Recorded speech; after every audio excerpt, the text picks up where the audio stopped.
The most pressing question that I sought to answer is why the organ of all instruments is particularly associated with sports, and especially baseball. Dave Calendine, who's the Detroit organist, offered these initial thoughts. I've been trying to figure that out ever since I started because it is sort of surreal because you're playing an instrument that most people would never even think about, an organ, ooh, how boring type of thing. But yet when you put it in the sports arena and you play the right stuff, uh, I can I can make 48,000 people clap without them thinking about it. I can make them cheer. I asked the same question to Dwayne Hilton, the organist for the St. Louis Cardinals, and Jared Haukap, who works in game day operations alongside Dwayne.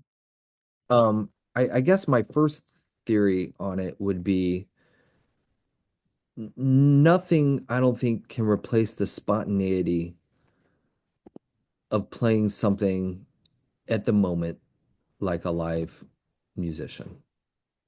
Okay.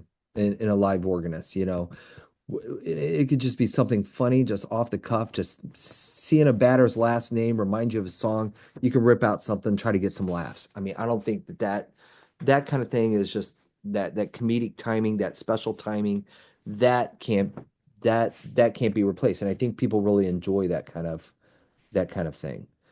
Um, Second thing, I think people have this, and I don't think it's nothing new, but people have a fondness for the nostalgic, right? It's that that old school, if you will. I feel like we will never get rid of the organ because we have such a rich history.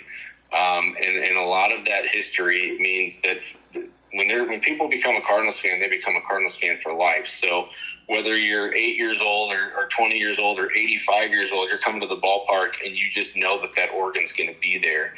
And I think if we took that out, we might actually get some angry emails because it just gives that extra emphasis to a baseball game. Like you mentioned, baseball's so traditional, and especially baseball in St. Louis is so traditional that I can't ever see us not having an organ. It's part of the legacy. And finally, this is the answer that Calendine settled on. I think it's something more about the live action and the spontaneity of being able to respond right away to the crowd with the organ. But yeah, it's just it's a real surreal feeling, to get the immediate feedback and get the crowd jumping when they need to be jumping.